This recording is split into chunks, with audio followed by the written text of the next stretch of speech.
A police officer was patrolling on Christmas Eve when he froze in shock. By the dumpster, a starving German Shepherd was digging through trash for food. But as the officer drew closer, his heart nearly stopped. It was Rex, the canine partner of his late wife who had died mysteriously in the line of duty 1 year ago. She was gone. No farewell, no clear answer. And yet, here was her loyal dog, scarred, trembling, but still carrying a secret she had left behind. What happened on that tragic night, and why had Rex returned now, leading him toward the truth she had died protecting? What happened next will break your heart and make you believe in loyalty and miracles again. Before we begin, tell me, where are you watching from?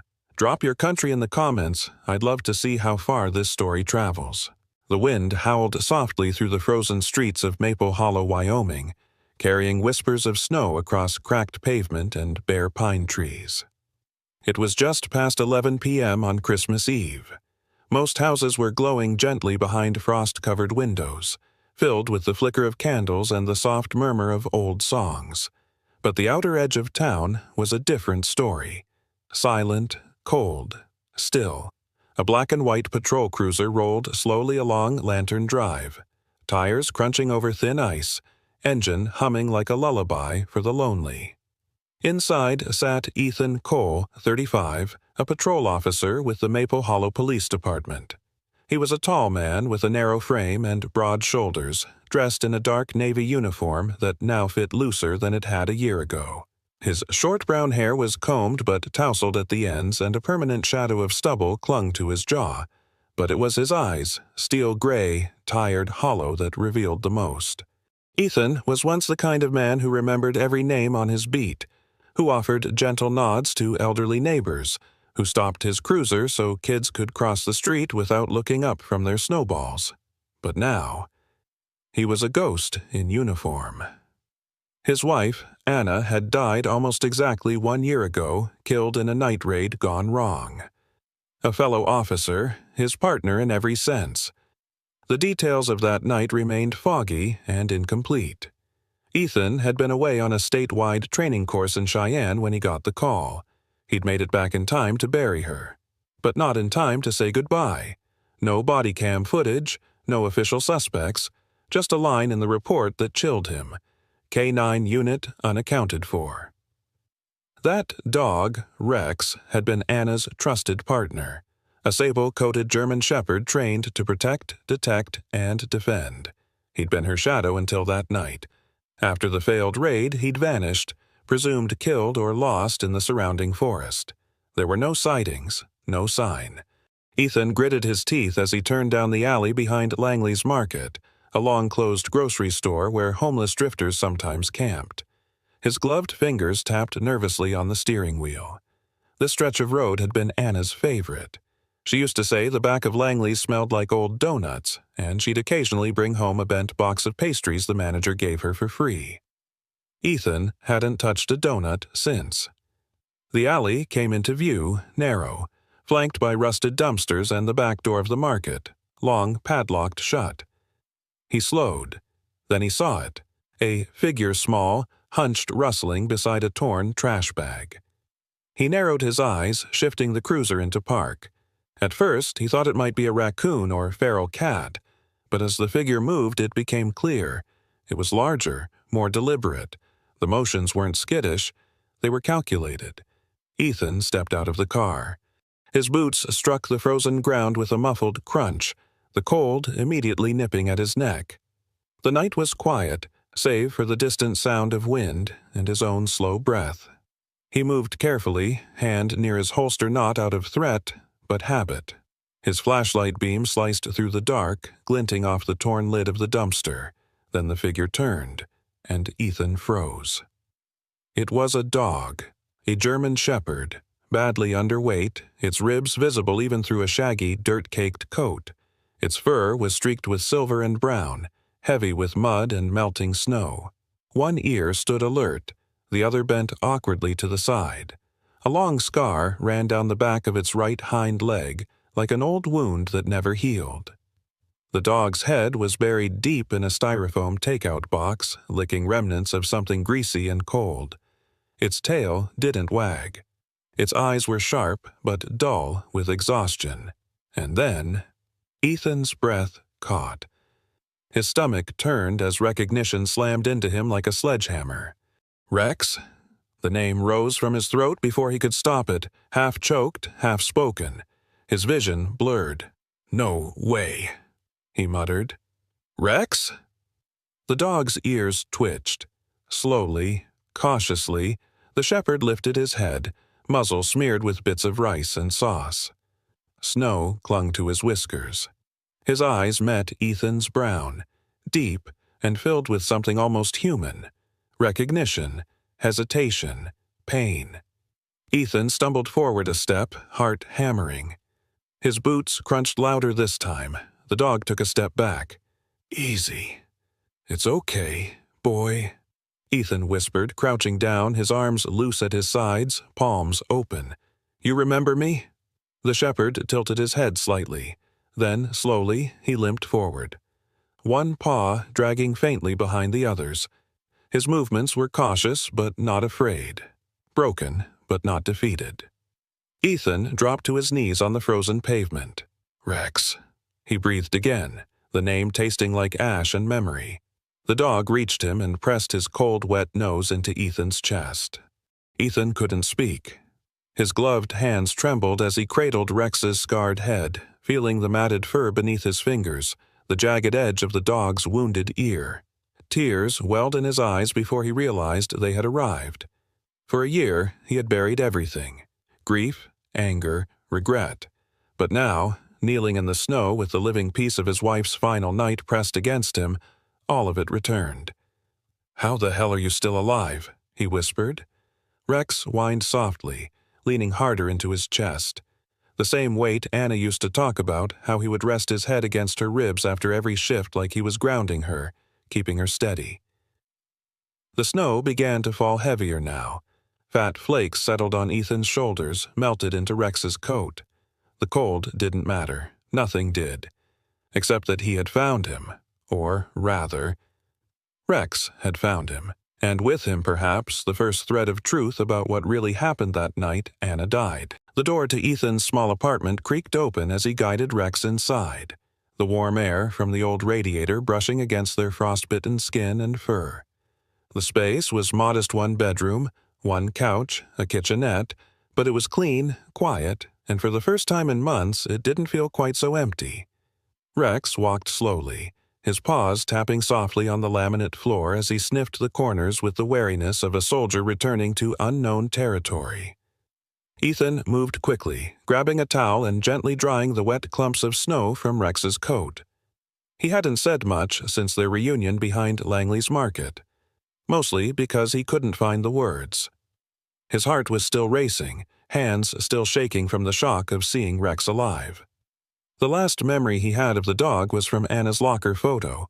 Rex beside her patrol SUV, tail mid-wag, ears perked up as if listening for danger or praise. Now, he looked older, at least 10 years old, with streaks of silver across his muzzle, his right leg slightly dragging behind him. The scar on that same leg looked raw, a constant reminder of whatever had happened that night. As Ethan sat beside him on the rug, brushing through his matted fur with an old hand brush, he noticed something odd nestled against the thick layer of grime around Rex's neck. He paused, gently parting the fur to see clearer. There, tucked between the folds of an old black leather collar, was a small strip of laminated paper, about 2 inches wide, folded tightly and sealed with tape that had begun to peel. Frowning, Ethan peeled it open. A series of numbers and symbols stared back at him. M4, F89, 2W7, RC. He turned it over. Nothing else. Just a partial smudge of blue ink like it had once been stamped with a department seal. Ethan's brows furrowed. He leaned back, eyes narrowing. "What the hell is this, Rex?" The dog looked up at him then, almost as if answering, not with words, but with the deep, knowing stare of someone who had seen things no one else had survived. Outside, the snow began to fall again. The next morning, sunlight filtered weakly through the blinds. Ethan had spent most of the night on the couch, drifting in and out of sleep, Rex curled at his feet. At 7:00 a.m., he was in uniform, pouring coffee into a thermos, glancing every few seconds at the scrap of paper sitting on the counter. He hadn't told anyone about Rex yet. Part of him didn't want to. Not until he understood why the dog was still alive, why he had disappeared. But in Maple Hollow, silence didn't last long. At the station, Deputy Kyle Hartman was already waiting. Mid-20s, clean-cut and ambitious, Kyle had only been on the force for 3 years but carried himself like a man eager to prove he belonged. His short blonde hair was always perfectly parted, and his posture too straight to be natural. As Ethan stepped inside the bullpen, Kyle glanced up from his desk. "You're late," he said with mock seriousness, raising an eyebrow. "Christmas miracle or just sleeping in?" Ethan didn't answer, walking past toward the evidence room. Kyle pushed his chair back and followed. "Hey, wait, are those paw prints on your pants? Did you pick up a stray last night?" Ethan paused, casting a sharp glance back. "Something like that." Kyle tilted his head. "You're not planning to keep it, are you? Might want to check for diseases before letting it in your apartment. Stray dogs around here usually mean trouble." Ethan said nothing, only gave a slight nod before entering the storage area and closing the door behind him. Later that morning, while reviewing reports, Ethan overheard Kyle at the coffee station talking with another officer, Lisa Granger, a kind-eyed woman in her 40s who had served with Anna in the past. "I think something's going on with Cole," Kyle whispered. "He's been acting strange. Last night I saw him near Langley's with some filthy dog. I know he's still grieving, but come on, picking through trash on Christmas Eve?" Lisa didn't respond immediately. Then she said, "Maybe grief makes people do strange things. Or maybe some dogs aren't just dogs." Ethan pretended not to hear. By lunchtime, he was back at his apartment. Rex had been resting on a folded blanket by the window, watching the street in silence. When Ethan entered, the dog perked up but didn't move. He looked calmer than last night, but there was still a tension in the way he held his head, like he was waiting for something to happen. Ethan sat at the table and opened his laptop.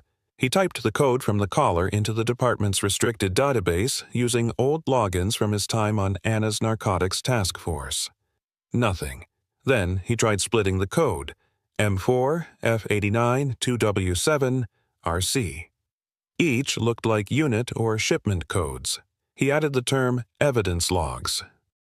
A match blinked on screen. The reference came from a seizure list dated 9 months ago, 3 months after Anna died. It was marked as classified narcotics inventory, linked to an interstate smuggling investigation that had since gone cold. The box containing that inventory had been marked for transport to the state evidence vault in Cheyenne, but, according to the records, it never arrived. No follow-up was logged, no report, no inquiry, and, in the comments section, a single note: initial seizure led by Officer A. Cole and K9 RX. Ethan stared at the screen. Anna had been onto something big, and Rex K9 RX had been there. The memory of Anna's last phone call came flooding back. She'd called him the night before the raid, her voice low, almost afraid. "If anything happens," she'd said, "promise me you'll find Rex." He hadn't understood at the time. Thought it was just precaution. Now, her voice echoed like a warning he had failed to hear. Rex stood now, walking slowly over to Ethan's side, laying his chin gently on the officer's knee. Ethan placed a hand on his head. "You knew," he whispered. "You saw it all." Outside the window, the town moved as usual. A delivery truck passed. A child rode a sled down a nearby hill, but inside, everything had changed. Rex hadn't just returned by chance. He was a messenger, a witness, maybe even a survivor of something no one had dared speak about. And now, Ethan had the first thread: a code, a scar, a dog who refused to die. The sun had begun to set behind the pine-covered ridges of Maple Hollow, casting long shadows over the snow-dusted rooftops. A light fog rolled in from the north, veiling the town in a misty quiet that made everything feel older, heavier. Ethan sat on the front steps of his apartment building, coffee mug cooling in his hands, Rex lying beside him, ears perked toward the distant tree line. The German Shepherd hadn't stopped watching the woods since morning. Something about his stillness unsettled Ethan. Rex had hardly touched his food that day. Instead, he had paced the apartment in slow, tense loops, occasionally pausing near the door as if listening for something beyond the walls. When Ethan tried to sit at his desk and organize what little he knew, namely the code in Rex's collar and the missing shipment from Anna's last case, Rex would nudge his thigh insistently, then bark softly before returning to stare out of the window. It was as if the dog was trying to say something he couldn't. Just before dusk, Rex stood up, tail low but alert, and trotted to the edge of the porch. He glanced back at Ethan, gave a short huff, then looked toward the forest that bordered the west side of town. Ethan narrowed his eyes. "You want to go there, don't you?" Rex responded with a short bark and a shift of his weight toward the trailhead that disappeared into the woods. Ethan set his coffee down and grabbed his jacket. The trail that ran from Maple Hollow into the forest was narrow and uneven, flanked by tall, swaying pines and overgrown brush. Snow crunched underfoot as Ethan followed Rex through the darkening path, flashlight cutting through fog like a blade. They hiked deeper than Ethan expected, nearly 20 minutes in, until the trees opened into a clearing Ethan hadn't visited in years. A forgotten service road now almost completely reclaimed by nature. To his left, behind a cluster of trees and nearly buried under branches, sat an old structure. It was a low, wooden building, part shed, part bunker, its frame warped with age and decay. Moss crawled up its planks, and rust streaked the hinges of its iron-reinforced door. A "No Trespassing" sign hung at an angle, faded and half buried in ivy. Rex stopped at the threshold and sniffed the ground intently. Then, with a soft growl, he pawed at the door. Ethan reached for the handle. It took his full weight to push it open. Inside, the air was stale and sharp with the scent of mildew, gun oil, and something sour something that didn't belong. The space was small, maybe 20 by 20 feet. Wooden crates were stacked against the walls, most sealed shut, some cracked open and empty. A broken table stood in the center, its legs splintered, surface covered in dust. A few rusted cans rolled near the back wall. But what caught Ethan's eye was the floor beneath the table. Scattered in the dirt were several brass shell casings, old, corroded, but unmistakable. Ethan crouched and picked one up. The markings on its base matched the ammunition listed in the missing evidence report tied to Anna's last operation. He turned his light to the wall behind the crates. Carved into the wood, barely visible beneath dust and time, were symbols. Ethan stepped closer. The second symbol looked like a triangle intersecting with a square almost identical to a stamp from the code in Rex's collar, RC. He took out his phone and snapped pictures. Rex sniffed one of the open crates. Inside, Ethan found shredded black fabric tactical gear, torn and abandoned. Next to it was an empty evidence bag stamped with the department seal. Someone had used this place to store or hide something, and then they'd either left in a hurry or tried to erase the trail. Ethan sat back on his heels, mind racing. If Anna had followed the same trail before she died, maybe she'd found this place too. Maybe someone had followed her out. Maybe she hadn't just died during a raid gone wrong. Maybe this bunker held the truth she never got the chance to speak. Rex whimpered quietly and nudged a nearby box. Ethan turned his flashlight toward it. Unlike the others, this one wasn't military green. It was a pale wooden crate, lighter, marked with a faded black logo, Gilwai Border Supply Kio. Ethan's jaw tightened. He knew the company. It was a small transport firm based in Cheyenne, long suspected to be a front for smuggling across the Wyoming-Montana border, but the department had never secured enough evidence for a full raid. Anna had always believed they were part of something bigger. Now, here was a crate from that exact company, hidden in the middle of nowhere, in a building no one had touched in at least a year. He stood slowly. "You led me here for a reason," he said quietly to Rex. Rex didn't respond, just sat, alert and watchful, like he had all the time in the world. The next morning, back in town, Ethan walked across the street to a small, single-story cottage with white trim and a sagging front porch. On the porch stood Geraldine Parker, a retired librarian in her mid-60s, bundled in a thick plaid coat and red scarf. Her gray hair was swept back in a bun, and her thin-rimmed glasses rested low on her nose. She had been Ethan's neighbor for years, and, since Anna's passing, the only person who still knocked on his door without apology. As Ethan approached, she gave him a look that was half stern, half maternal. "That dog," she said, nodding toward Rex, who sat obediently by Ethan's side, "wasn't meant to disappear forever. Some things come back for a reason, you know." Ethan paused at the bottom step. "You recognized him?" "I saw him walk beside Anna 100 times," she said. "Always looked more alert than any partner she ever had. If he's found his way back to you, maybe it's because you still have something left to find." Ethan didn't reply, but her words lingered long after he left. That evening, he sat with Rex by the window, going over the photos from the forest. The carvings, the evidence bag, the border supply crate.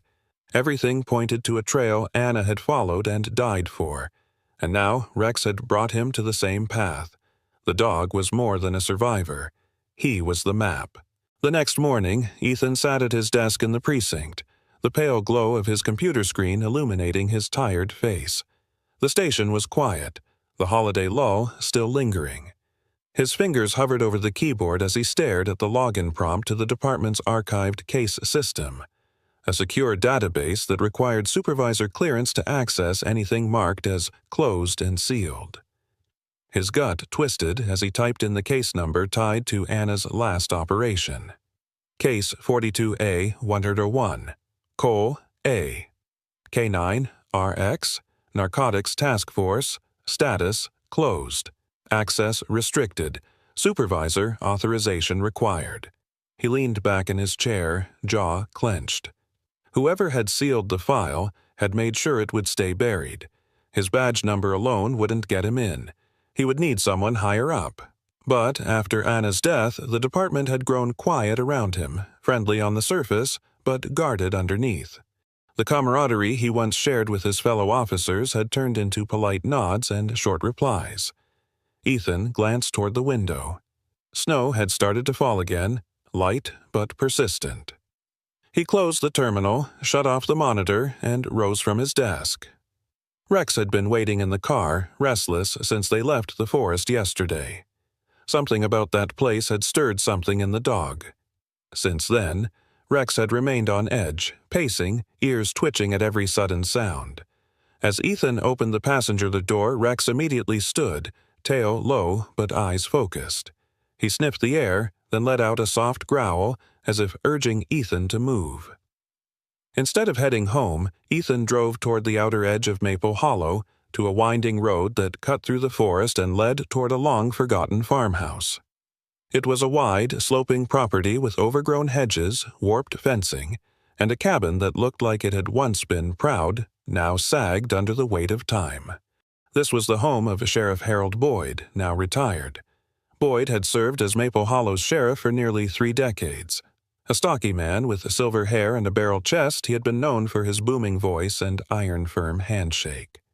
To the public, he was a protector decorated for bravery, praised for cleaning up drug activity in the early 2000s, and beloved for remembering birthdays and personally helping townsfolk shovel snow in the winter. But Anna never trusted him. She had told Ethan once late at night over Chinese takeout that there were lines Boyd used to cross lines nobody was allowed to question. Ethan had dismissed it back then as speculation, but now, standing at the edge of the old sheriff's property, he felt the weight of those words. Rex jumped out of the cruiser the moment Ethan opened the door. The dog lowered his nose to the ground and began to sniff aggressively, circling along the edge of the property line. His body grew tense, his tail stiff, ears pinned forward. "Rex," Ethan said, but the dog didn't stop.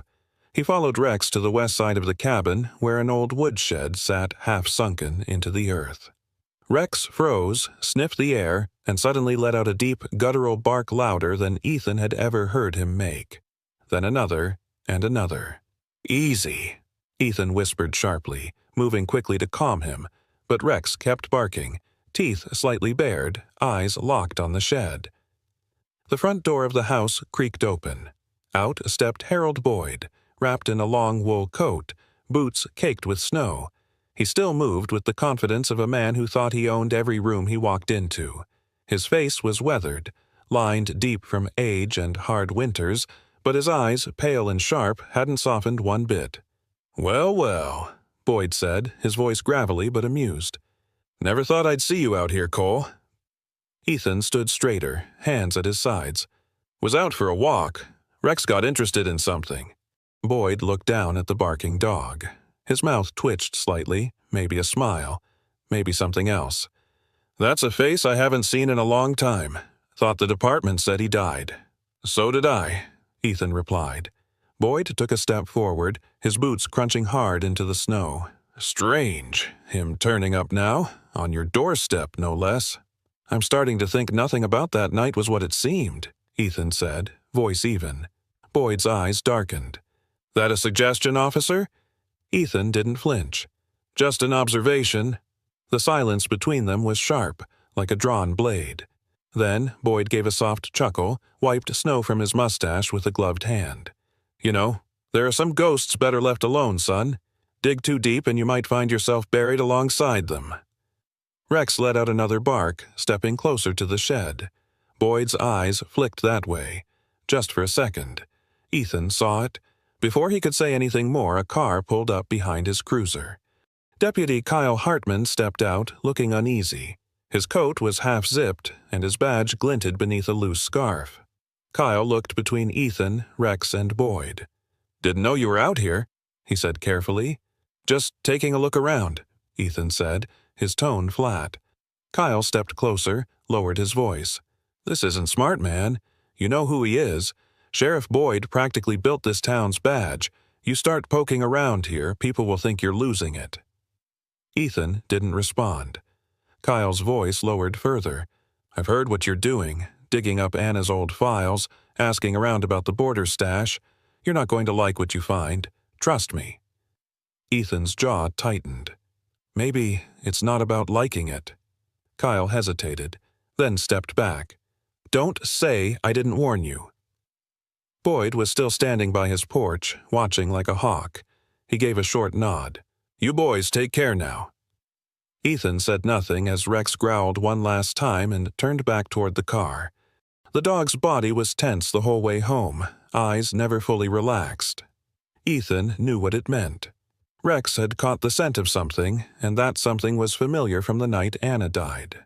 The late afternoon sky had turned steel gray over Maple Hollow, casting long shadows across the frozen streets. The snow that had lightly dusted the town overnight had hardened into slick ice, and the air held that biting edge of a storm not far off. Ethan stood outside the federal building in Cheyenne, his breath misting in the cold as he checked the address one last time before heading in. The brick building looked unassuming, just another block in the grid of government offices, but inside was a man Ethan hadn't spoken to in nearly 2 years. Agent Dean Wallace, FBI field supervisor, early 50s, stood at the window of his office when Ethan entered. A tall black man with broad shoulders and a bald head that gleamed under the fluorescence, Dean's presence filled the room without him needing to speak. His face, marked by deep lines around the mouth and eyes, reflected years of fieldwork and late nights staring at impossible reports. He wore a gray wool blazer over a dark blue turtleneck, and his expression didn't shift as Ethan closed the door behind him. "It's been a while, Cole," Dean said finally, his voice calm, even. "I thought I'd only see you again if we buried another agent." Ethan stepped forward, unsure how much to say. "I'm not here officially. Not yet." Dean turned, eyes sharp. "You're here about Anna." Ethan nodded once. "And about Rex." At the mention of the dog's name, Dean's eyes flickered just briefly, but enough. "I heard the dog was dead," Dean said. "So did I," Ethan replied. "But he's not. He showed up 2 nights ago, and he brought something with him. Dean gestured to the chair across from his desk. "Tell me everything." As Ethan spoke about the alley behind Langley's, the scar on Rex's leg, the strange code hidden in the collar, the forest bunker, and finally the confrontation with Boyd, Dean's expression shifted from neutral concern to rigid focus. He didn't interrupt, didn't blink when Ethan mentioned the missing crate with the Wyoming Border Supply logo or the evidence bag marked with Anna's initials. When Ethan finished, Dean stood and walked to the filing cabinet against the far wall. From the bottom drawer, he retrieved a thick folder and opened it to a photo, an overhead satellite image showing a line of trucks crossing the state line, time-stamped just 3 days before Anna's final raid. Dean handed it to Ethan. "She came to me 3 months before her death," Dean said. "Said she'd been tracking unusual cargo movements between here and Montana. Unmarked shipments, military-style crates. Nothing logged officially. She was building a case quietly, too quietly." "She didn't trust the department," Ethan said quietly. "She didn't trust Boyd," Dean corrected. "Said he had ears in every office, and that if she filed through normal channels it'd be erased before sunrise." Ethan's hands tightened around the folder. "She died during that raid." Dean nodded slowly. "And Rex disappeared. Until now." Ethan glanced up. "You knew she was onto something. Why didn't you push?" Dean exhaled heavily, sat back down. "Because she didn't have proof, just theories. And when she died, the whole case folded like it never existed." Ethan looked away, jaw clenched. Dean leaned forward. "But if Rex survived, if he was with her that night and escaped, then he may have carried out exactly what she intended." Ethan frowned. "What do you mean?" Dean reached for a drawer and pulled out a small, black device, a portable microchip scanner. High-grade K9s assigned to high-risk units like Anna's were sometimes equipped with internal encrypted storage, not for tracking, for storing mission logs, audio, geolocation, GPS trails. Ethan's eyes widened. "You're saying Rex might be carrying a record of that night?" Dean nodded. "If she activated it, and if the chip wasn't damaged—" "Yes." The room fell silent.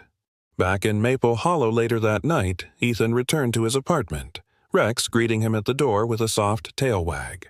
The warmth of the small living room was a stark contrast to the frigid road home.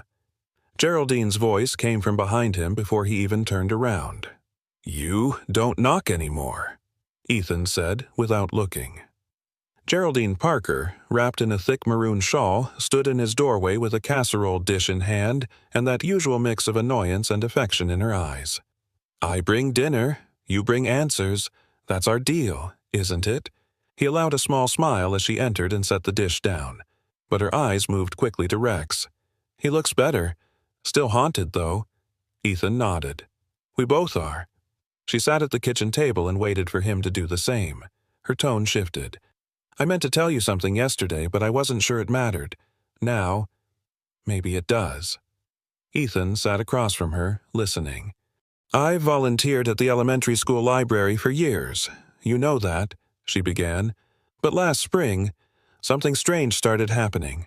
A group of kids kept talking about a crate they found in the woods. Said it was big, wooden, and had military stencils on it." Ethan froze. "Boyd came to the school a few days after those stories started spreading," Geraldine continued. "Said it was dangerous for children to wander off trails, told the principal not to encourage rumors." "He shut them up," Ethan muttered. Geraldine nodded. "The stories stopped, but the crate, they described it exactly the way you just did. I don't think it was a coincidence."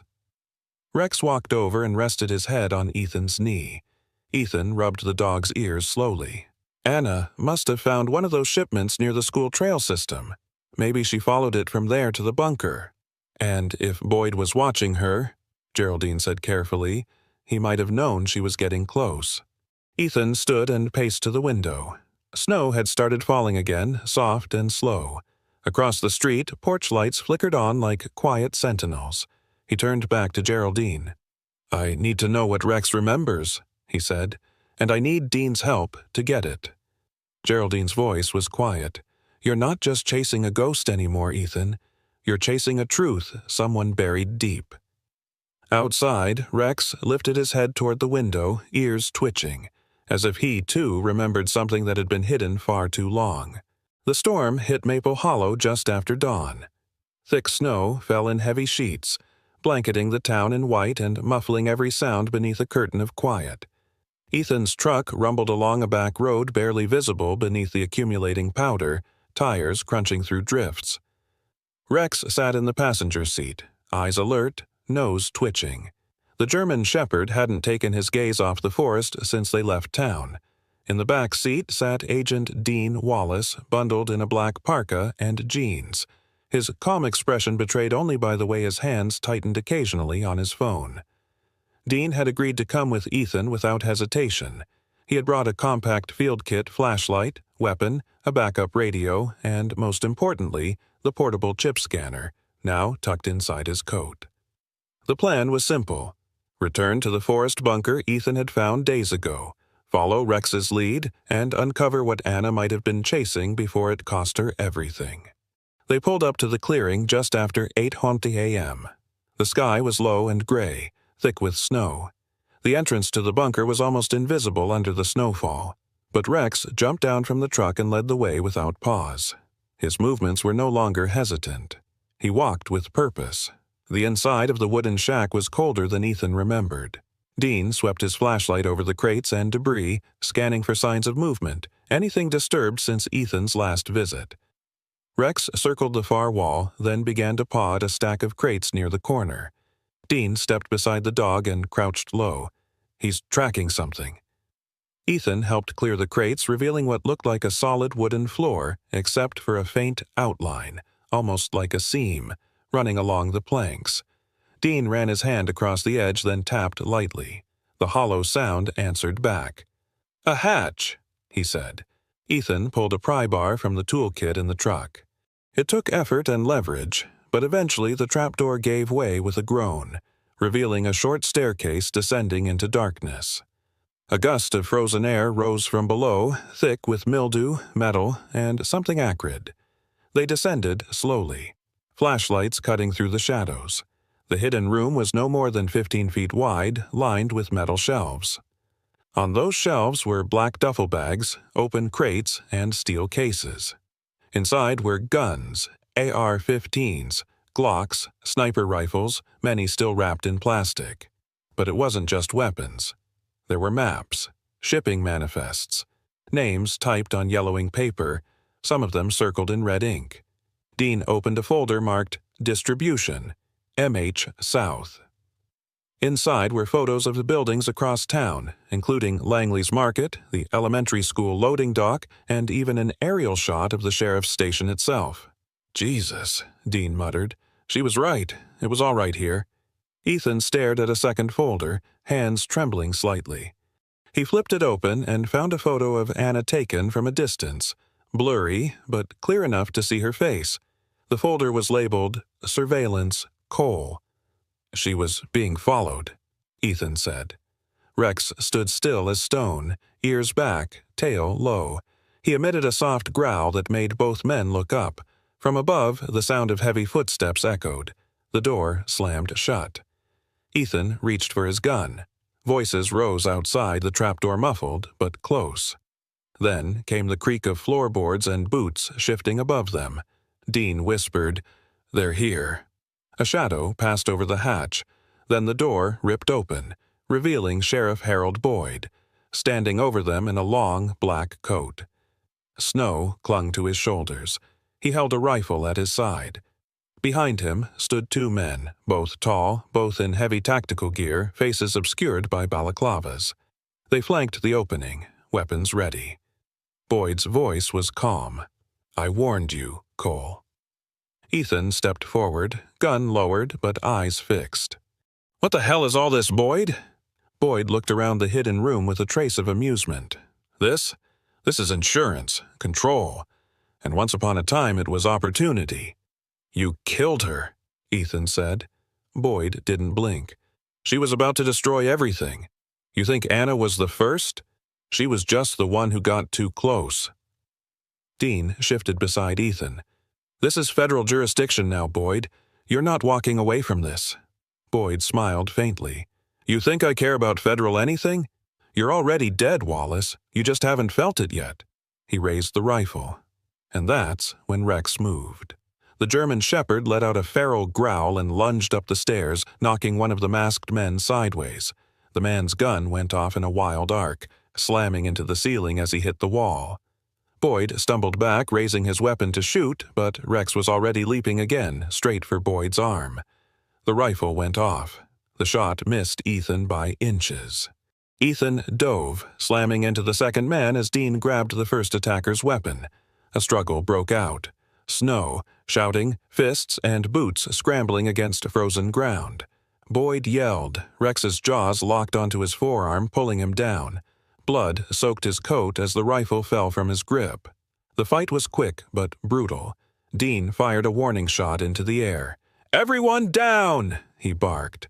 The two masked men froze. One raised his hands. The other groaned on the ground, blood seeping into the snow. Boyd lay beneath Rex, his face twisted in shock and pain.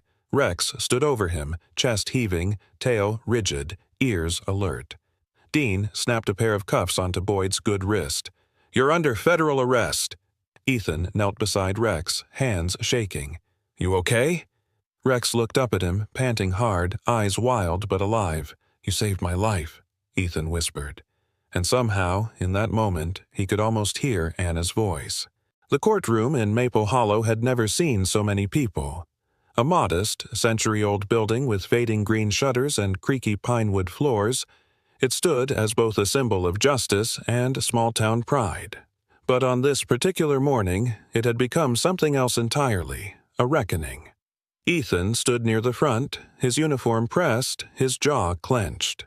Beside him sat Agent Dean Wallace, composed in his navy blazer, a thick file resting on his lap. And lying at Ethan's feet, as still and alert as ever, was Rex, the 10-year-old German Shepherd whose scarred leg and bent ear now seemed more like medals of survival than signs of age. Across the room, seated at the defendant's table, was Harold Boyd, the disgraced sheriff of Maple Hollow. Stripped of his badge, his once proud bearing had given way to a rigid, coiled posture. His eyes darted occasionally around the room, watching, calculating, but when they landed on Rex, his lip curled in disgust. The prosecution team had called in District Attorney Carla Vance, a tall black woman in her late 40s, sharp-featured and confident, known across the state for taking down organized crime rings. Her voice commanded attention, her every word chosen with precision. "The people of this town trusted Harold Boyd," she said, stepping toward the jury. "But instead of upholding the law, he twisted it. He turned Pine Valley Forest into a trafficking hub, using his badge to silence those who got too close." She turned and gestured toward Rex, including this dog's handler officer, Anna Cole. Gasps rippled across the courtroom. In the gallery, Geraldine Parker, the elderly widow who once doubted Ethan, now sat with a handkerchief crumpled in her lap. Her thin frame trembled as she leaned on her cane, her wrinkled eyes brimming with tears. "I remember," she whispered to the woman beside her. "Anna told me once, 'If anything ever happens to me, Rex will know what to do.'" And I laughed. I didn't believe her. I thought it was just a young woman being sentimental about her dog. She lowered her head, unable to watch as images were projected onto the courtroom screen photographs recovered from the bunker. Maps, smuggling routes, names, and finally, the damning surveillance shots of Anna being followed. Rex stirred slightly as his own footage came on screen body cam clips from the day of the raid, along with GPS data recovered from the chip embedded beneath his fur. Dean had confirmed the chip had been covertly installed by Anna. It wasn't just for tracking Rex-held encrypted files that she had personally transferred. These files, Dean testified, holding up a flash drive, were recovered from the chip embedded in Rex's shoulder. They include voice memos, visual logs, and annotated images. Anna Cole entrusted this information to her canine partner. It was her failsafe. The judge, Eleanor Hadley, a no-nonsense woman in her 60s with short silver hair and stern glasses, leaned forward. "Let me be clear, Agent Wallace. This dog is not a legal witness. Are you suggesting this evidence is admissible solely because it was carried by the canine? Dean nodded calmly. Correct, Your Honor. Under federal chain of custody statutes, the data was untouched, unmodified, and verifiably sourced from Officer Cole herself. Rex was the delivery mechanism.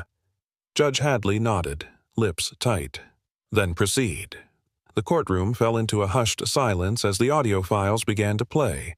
Anna's voice, clear, determined, filled the air. If this reaches you, it means I've failed to stop them. Boyd is in deeper than I thought. He's got men stationed at the school, at the freight station. He's moved the last of the guns. I don't know if I'll make it out of this, but I trust Rex. He'll find someone who'll listen. Ethan's hands balled into fists. Boyd looked away, his jaw tightening. The gallery broke into murmurs. Even those who once dismissed Ethan's suspicions now stared with wide eyes and open mouths. Parents exchanged worried looks. Teachers, shopkeepers, neighbors. They all felt the weight of betrayal crushing down. In a quiet corner, Deputy Kyle Morgan, a lanky man in his early 30s with prematurely thinning blonde hair and tired green eyes, stood with his back against the wall. He had worked under Boyd for years, loyal out of fear and habit more than belief. But now, as he watched Ethan and Rex, something shifted behind his eyes. Shame, perhaps. Or resolve. As the final audio log played, the words hung in the air like the strike of a bell. I love this town, Anna said. But someone has to choose truth over fear. If it's not me, maybe Rex can show them. The jury deliberated less than 2 hours. Boyd was found guilty on all charges: conspiracy, obstruction, second-degree manslaughter, and abuse of office. The sentence would be handed down later, but for now, justice had been served. Outside the courthouse, reporters crowded the steps. The town square buzzed with murmurs, outrage, and sorrow. Yet amid it all stood Ethan and Rex. Looks like she never doubted you, Dean said quietly, nodding to the dog. Ethan gave a small smile, resting a hand on Rex's to his head. She always said he wasn't just a dog. He was her partner. In the crowd, Geraldine approached, leaning heavily on her cane. Her lips quivered as she looked up at Ethan. I was wrong about you, son, she said, and I was wrong about him too. She knelt, wincing, and gently touched Rex's fur. Thank you for bringing her truth back. Rex leaned into her hand, still and solemn. That night, a candlelit vigil formed at the edge of town. People brought flowers, photos, and small notes. At the center stood a framed portrait of Anna Cole in uniform, Rex seated beside it like a statue carved from loyalty and pain. A sign beneath the portrait read, She gave us the truth. He carried it home. The cabin Ethan chose wasn't much at first glance. Nestled at the edge of Pine Valley, it was a modest 2-bedroom structure with weathered siding and a porch that creaked beneath his boots. Yet, something about its stillness spoke to him like a place where grief might echo less and peace could settle quietly, one breath at a time. Morning sun filtered through the pines as Ethan opened the door, letting Rex wander in ahead. The dog's gait was slower than usual, his hind leg bearing the faint limp he always carried. But his ears were perked, and his eyes scanned every corner like a soldier returning from battle. Ethan followed behind, carrying a single box marked Anna. He placed it carefully on a small wooden shelf near the hearth, where he had already hung a framed photo, Anna in uniform kneeling beside a younger Rex. Her smile, open, fierce, and impossibly alive, lit up the room more than the sun spilling through the window. I kept my promise, Ethan whispered. You're home, Rex. The German shepherd padded to the frame and sat. For a long while, he stared at the image, head tilted ever so slightly, ears half lowered, not in sadness, but in recognition. Then he leaned forward and touched his nose to the frame. Outside, the breeze rustled the firs like a whispered lullaby. Later that day, the old pickup truck with the county emblem pulled up the dirt drive. Deputy Kyle Morgan stepped out, holding a large roll of paper under one arm. He looked different than before, less weary, more upright, as if a weight had finally slid from his shoulders. Kyle was in his early 30s, lanky with broad shoulders and sandy blonde hair that refused to stay combed. There was a nervous energy about him, the kind that came from a man used to being underestimated but finally ready to stand tall. "Hope I'm not intruding," he said, walking toward the porch where Ethan sat whittling a piece of driftwood. Rex rested beside him, tail thumping lightly. "Not at all," Ethan replied. "Come on up." Kyle climbed the steps and unrolled the paper. It was a large drawing, clumsily colored but heartfelt. In the center was Rex, drawn larger than life, standing heroically in front of a burning courthouse. Kids had drawn medals around his neck, stars in his eyes, and even a red cape fluttering from his back. "The fifth-grade class at Maple Hollow Elementary," Kyle explained, chuckling. "They heard everything. One girl said Rex was like Superman, but furrier and smarter. They wanted him to have this." Ethan stood to take it, lips tightening as he scanned the page. A lump rose in his throat. "She's right," he said. "He's more than a hero." Just then, a familiar voice called from the edge of the woods. "Are you boys just going to stand there or invite an old lady in?" Geraldine Parker emerged from the trees, wearing her usual floral print blouse and dark brown slacks, a wicker pie basket hanging from one arm. Her gray hair was pulled into a tidy bun, and she walked with a cane in one hand, Grace in the other. Her eyes, usually guarded, now held warmth. Ethan chuckled. "You found us." She huffed. "Please, I've been delivering pies around this valley since 1962. You think a little forest's going to stop me?" She walked up the porch and handed him the basket. "Peach and rhubarb, my best." Rex gave a soft bark, as if in approval. Geraldine turned to the dog. "You, mister, are the reason we still have a town to believe in." She bent down slowly, with the ache of age, and touched Rex's head. He leaned into her hand gently, eyes soft, tail wagging. Then she looked up at Ethan. "Anna would be proud. You gave that boy a home."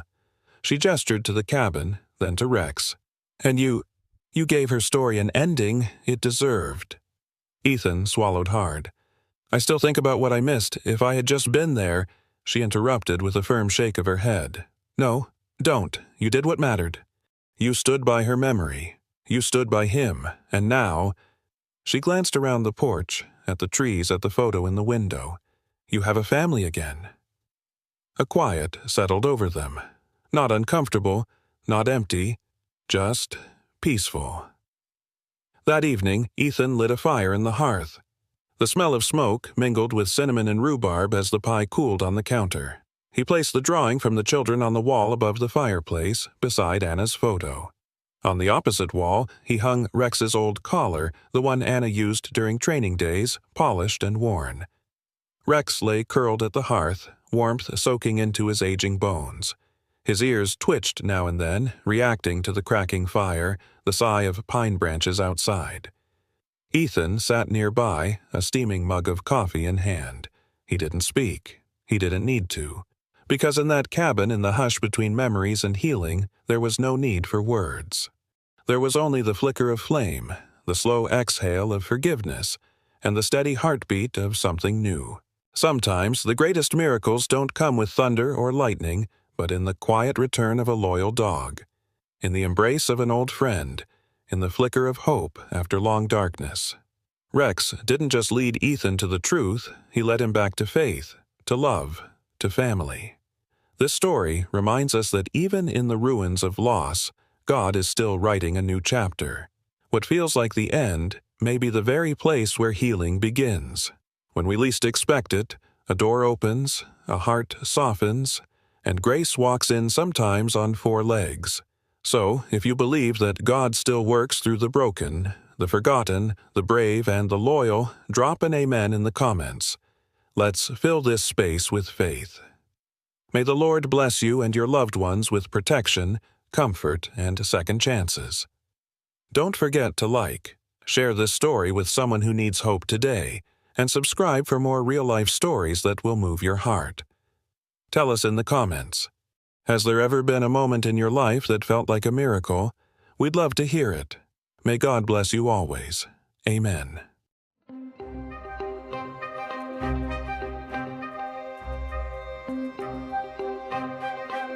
They left a German Shepherd puppy in a cardboard box by the roadside, shivering in the Kansas frost. The box was sagging under the weight of fresh snow, half collapsed on one side, sitting like forgotten trash against the wide, flat stretch of County Road 207 just outside Dodge City. There weren't any houses for miles, just winter wheat fields lying dead under white, and a sky so sharp it made your eyes ache. I was driving back from the feed store, heater humming, thinking about frozen pipes when I caught a glimpse of something not quite right, a splash of tan and black against the snow. I braked so hard my tires chirped. The box shifted slightly in the wind. I stepped out, boots crunching over ice. At first, I thought it was already too late. No sound, no movement. Just those tiny breaths of steam coming from inside the flaps. He was curled up in the corner like a question mark, his ribs like piano keys under thin skin. A German Shepherd puppy couldn't have been more than 4 months old. Snowflakes melted on his back, soaking into the cardboard like ink bleeding into paper. But it was his eyes that stopped me cold. They weren't just scared. They weren't just tired. They were watching me with the kind of quiet that dogs only get when they've already learned people can't be trusted. Eyes that said, "Not again." I knelt slowly, held out a gloved hand. "Hey, buddy," I murmured.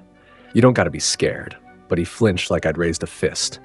His little frame recoiled so hard the box shook. He didn't bark, didn't growl, just folded deeper into himself like he was bracing for pain. That was the moment I knew. He wasn't just cold. He wasn't just hungry. He was waiting for hurt. My name's Michael Hayes. I'm 42 years old, been a farmer my whole life. I've pulled calves in snowstorms and hauled hay in the July heat, but nothing in this world hits me harder than that look I saw in his eyes. I took off my coat, not thinking, reached in. The second I touched him, he froze. Not from fear, more like disbelief. That touch, it might have been the first kindness he'd felt in his whole short life, but I couldn't just scoop him up. His body said yes, but his instincts said run. He didn't bolt, though. Just stayed there, trembling, watching me like a question he wasn't sure how to ask. I sat down in the snow beside him, my coat draped over my knees, and I waited. Because he didn't need to be rescued fast. He needed to be rescued right. Puppies don't end up in boxes by accident. That thought wouldn't let go of me as I sat in the snow beside the collapsed box, trying to look smaller than I am. The wind cut across the road like a blade, sending flurries into my face, but I stayed still. He watched me through the wet, sagging edge of the cardboard like a prisoner behind bars. His chest rose and fell too quickly. Breath hitching. Every so often he'd blink, and snowflakes would gather on his lashes before melting. I could see each rib as he trembled. His paws were tucked under his body, trying to escape the cold, but the snow had already claimed the inside of the box. I eased my coat forward an inch at a time. "It's okay," I said. "I'm not here to hurt you, little guy." He didn't move, didn't blink, just stared. Not like a puppy should. No curiosity, no spark. Just caution, like he was waiting for the catch. I don't know how long we stayed like that. 5 minutes? 10? Long enough for my knees to go numb. Then, finally, his nose twitched toward the coat. I let out the breath I'd been holding and slid it the last few inches forward. He didn't resist when I wrapped him in it, just stiffened, then sagged, like the fight had finally left his bones. I lifted him carefully, feeling the way his little body folded in on itself. Light as a breath. He didn't struggle, didn't whine.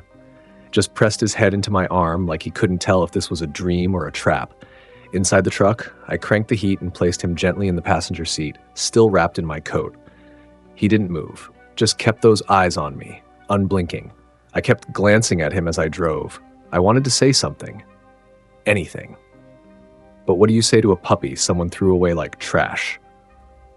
My farm's 15 minutes outside of Dodge, near the tree line where the fields slope down into a dry creek. It's quiet out there, just me, some chickens, 2 goats, and the dogs. Freya and her pups. That's what got me nervous. I didn't know how they'd react. Especially Freya. She's a Dalmatian, protective, sharp-eyed, the kind of dog that notices every small shift in the wind. Bringing home a strange pup, a German Shepherd puppy, shivering and broken. That could go a few ways. I pulled into the driveway just as the sun broke through the clouds, laying gold across the snow-covered pasture, the kind of Kansas winter light that makes everything look a little softer. I looked over at the bundle of coat on my seat. He was watching the house, Not with fear this time, with something quieter, maybe the smallest spark of hope. Still, my heart beat heavy. I wasn't sure who I was more worried about, him or the dogs inside. I carried him in slowly, careful not to make a sound. The door creaked open, and there was Freya standing by the hearth, her black spotted head tilted. She'd seen him before I said a word. She didn't growl, didn't bark, just stared. Freya stood tall in the center of the room, her head slightly lowered, one paw lifted as if mid-step. Her eyes, sharp, steady, locked on the bundle in my arms. Behind her, the soft sounds of the fire crackling filled the quiet. I held my breath. The German Shepherd puppy in my coat stirred. He hadn't made a sound the whole ride, but now, tucked against my chest, he let out the faintest whine, barely audible, like air escaping a deflated tire. Freya heard it. Her ears perked, and for a second, something changed in her posture. It wasn't aggression. It wasn't fear. It was recognition. I stepped inside, closing the door gently behind me. The warmth of the room hit my face, but the puppy in my arms still trembled, even wrapped in wool. He peeked out from the coat, eyes scanning the room like a soldier back from a war he didn't understand. I lowered myself to the floor. Freya hadn't moved. "Easy, girl," I said softly. She padded forward, slow and measured, her nails clicking against the hardwood. When she reached us, she didn't sniff him like dogs usually do. She didn't circle or pace. She just looked. Then she lay down beside me, one leg stretching forward until her paw nearly touched the edge of the coat. Her head dipped low. She didn't bark. She didn't move. The puppy tensed, and I felt his body tighten. But then, Freya moved closer. She placed her nose gently against his head. Not a sniff, not a test, a gesture. Like a mother checking her child's temperature. And the puppy, he didn't flinch. He didn't pull back. He just froze. I held my breath, watching that fragile line between fear and surrender play out in front of me. And then, for the first time since I'd found him, his eyes closed, only for a second, but it was a second more than I ever expected. Freya stayed beside him, still and steady. The heat of the fire flickered across the room, casting soft light on the pair of them, her black and white coat pressed against his trembling tan fur. Osiris, her pup, and the little spot-covered explorer poked his head out of the pen, curious. But he didn't come closer. This was something else, something sacred. That night, I didn't move them. I let them sleep there on the floor, side by side. I brought out a blanket and placed it over the coat, not daring to touch the puppy again. As I stood back, watching Freya curl around him like he was one of her own, I felt something settle in my chest. He hadn't accepted me, but he'd accepted her. And that was the first real step. By morning, the frost on the windows had thickened into lace. I was up early, like always. Farm chores don't wait for sentiment. But before I pulled on my boots, I checked the living room. The fire had burned low, casting a faint orange glow. Freya was still there, curled like a crescent moon, and nestled into the crook of her belly was the German Shepherd puppy. He was still asleep, breathing slow. Not curled in fear this time, but resting. Osiris was nearby, sitting upright like a tiny sentinel, his black spots silhouetted against the amber light. I stood there in silence, just watching. About an hour later, while I was hauling feed to the chickens, I heard the front door creak. I turned in time to see Osiris bounding into the snow like a comet, ears flapping, tail high. Freya followed at a steady trot, ever the watchful mother. And behind them, wobbling down the steps, was Arlo. Yeah, I decided to name him. Arlo. The way he looked at the world, quiet, thoughtful, like he was still trying to believe in good things, I couldn't keep calling him the puppy. He deserved more than that. He deserved a name. He didn't run. He didn't bark. But he followed, step by shaky step. His paws sank deep into the snow. He paused after every few feet, shivering, his muscles weak from days without food. But he didn't turn back. I stood still, not wanting to spook him. Osiris was the first to notice. He turned, bounding back toward Arlo, and stopped just short of him. He tilted his head, then playfully shoved his nose right into Arlo's face. Arlo, startled, took a step back. I held my breath. But then, he stayed. He didn't bolt, he didn't growl. He just stood there, processing, trying to make sense of this ridiculous spotted pup trying to play with him in a world that had only taught him to hide. Osiris dropped into a play bow, wagging his tail like a metronome. Arlo didn't join in, but he didn't walk away either. He let Osiris circle him, let the snow dust his back.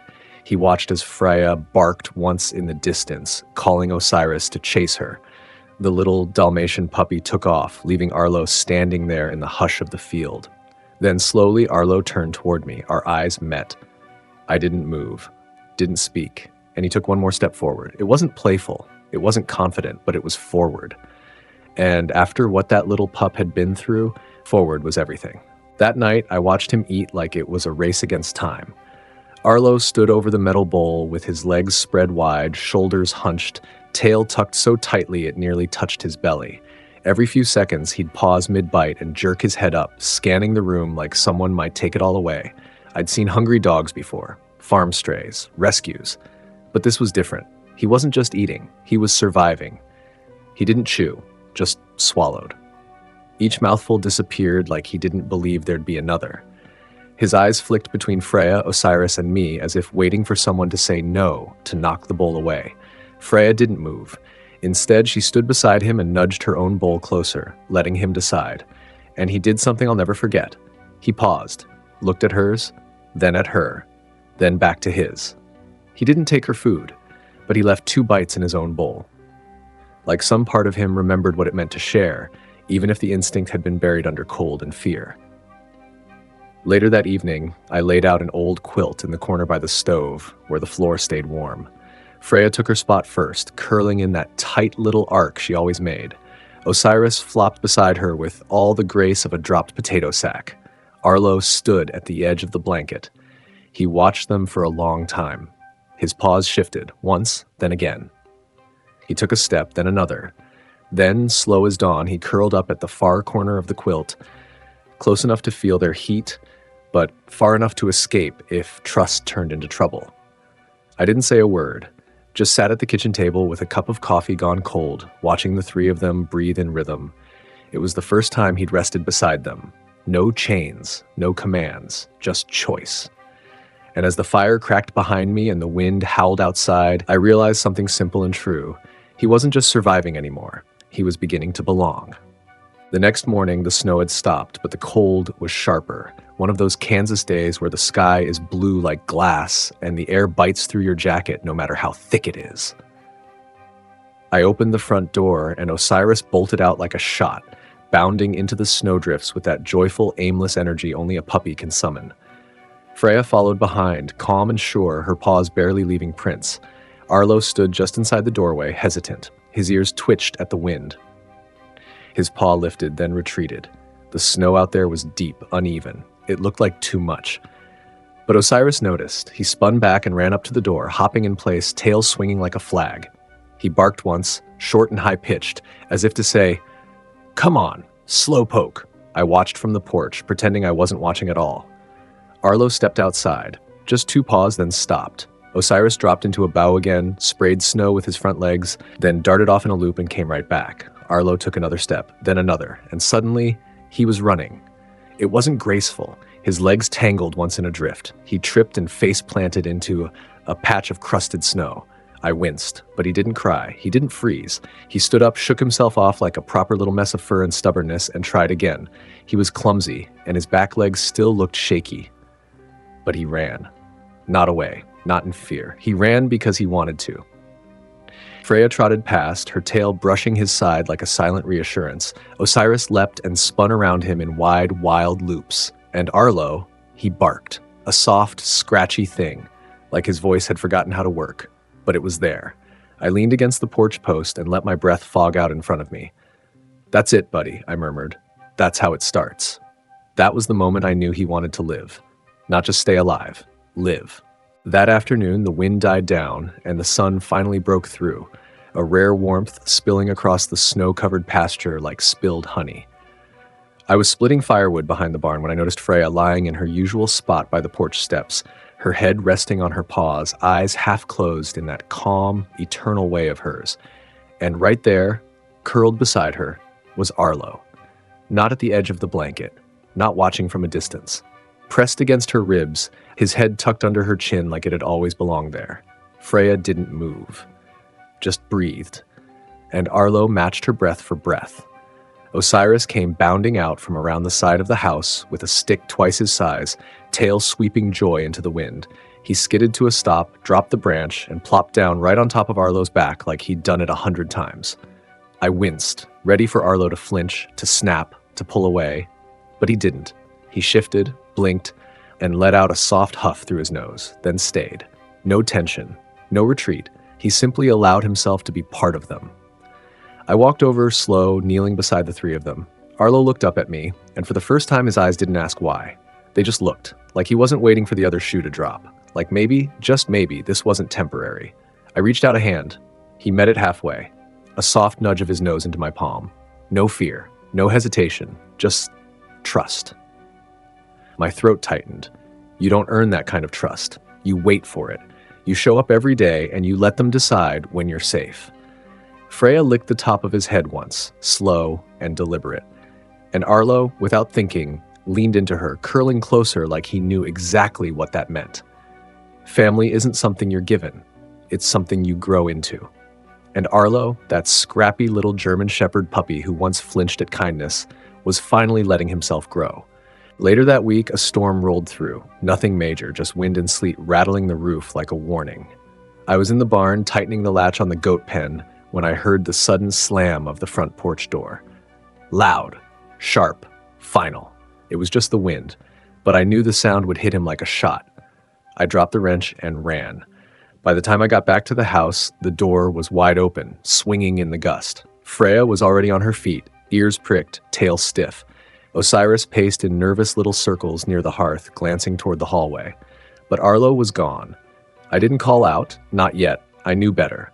Some dogs you call and they come running, others you call and they disappear deeper. I grabbed a flashlight and headed for the old tool shed out back. I had a feeling, and I was right. He was there, curled up in the corner behind a rusted rake and a bag of seed I hadn't moved since fall. He wasn't hiding exactly, just frozen. His ears were flat, his chest moved too fast. He didn't even look at me when I knelt beside him. I didn't speak. I just sat there in the cold with him, letting the silence say what words couldn't. A minute later, there was a sound behind us, soft paws on frozen dirt. Freya. She didn't go to him right away. She sat beside me first, leaning just enough to let him feel her weight. Then Osiris appeared, stick in mouth, tail low but wagging. He dropped the stick at Arlo's feet. No bark, no push, just an offering. Arlo blinked, finally looked up. Freya inched closer, touching her nose to his ear, and something in him cracked. Not loudly, not all at once, but the way he exhaled, slow, trembling like letting go of something he'd carried for too long, told me that this moment mattered more than any other. He stepped forward, out of the shadows of the shed, not toward me, toward them.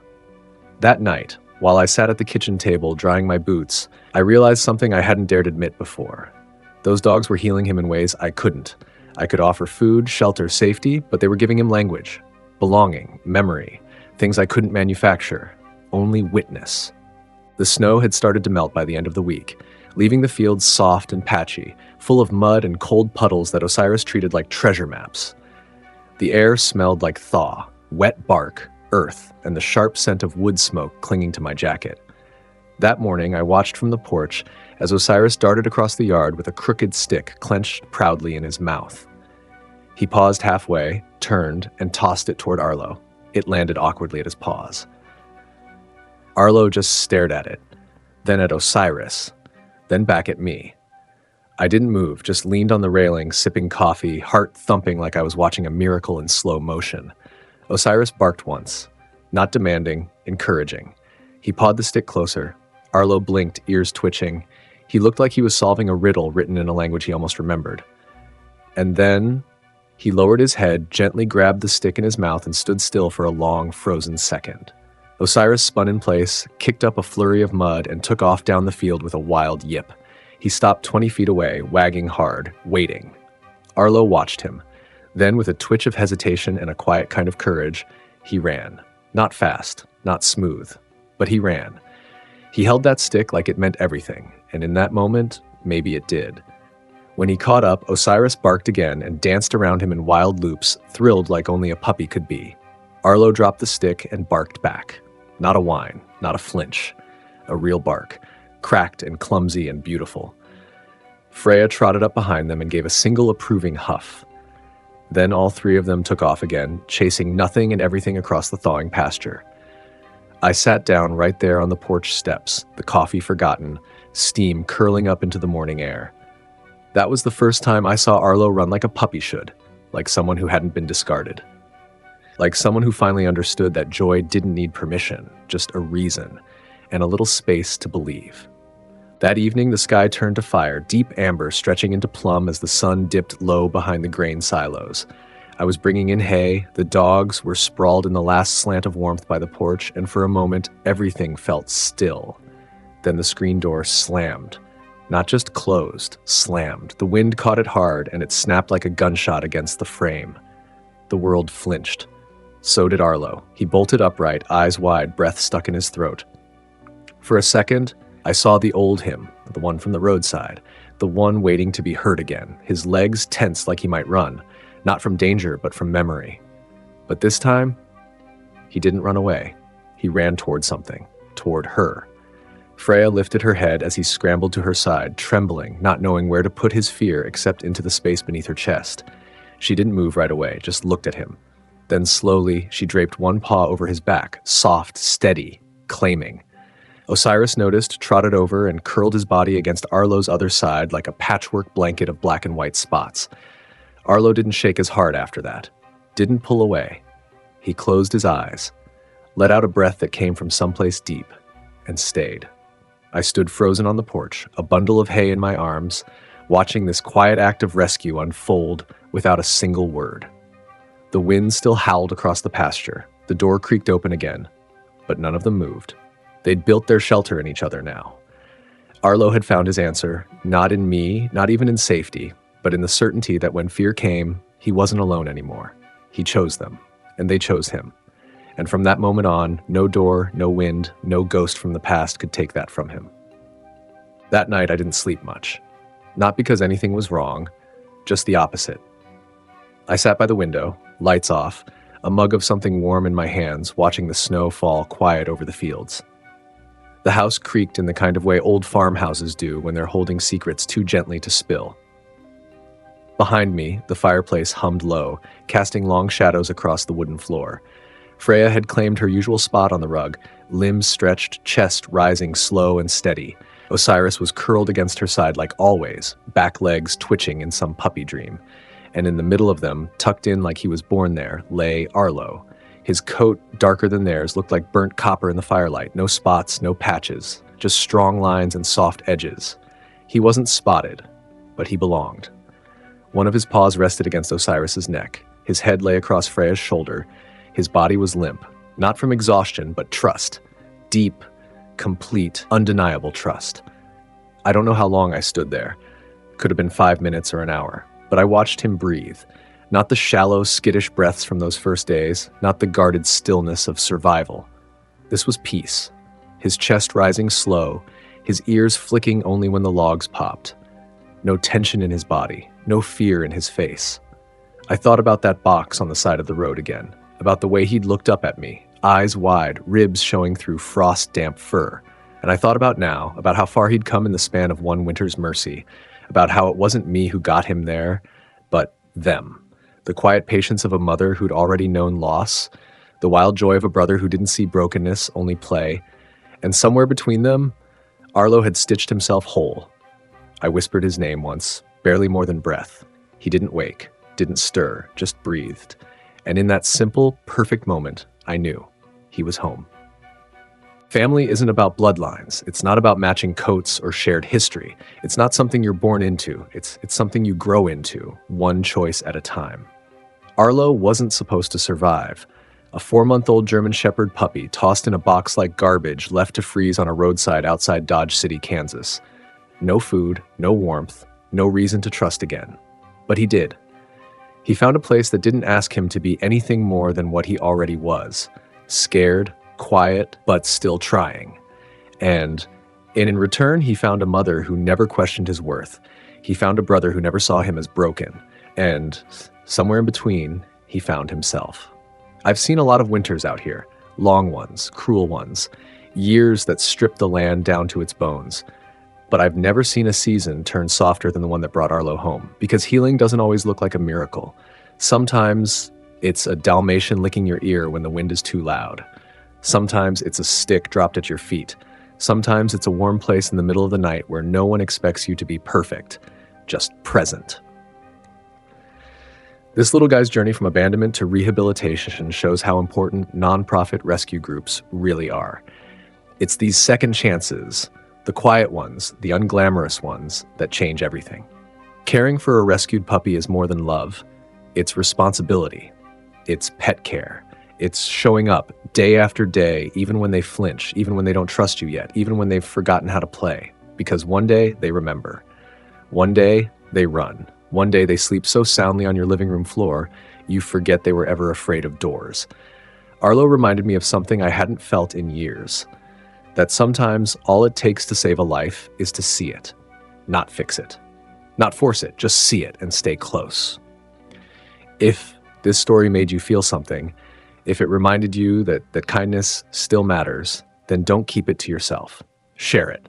Because somewhere out there tonight, another puppy is waiting in the cold, and maybe your share is the thing that brings them home.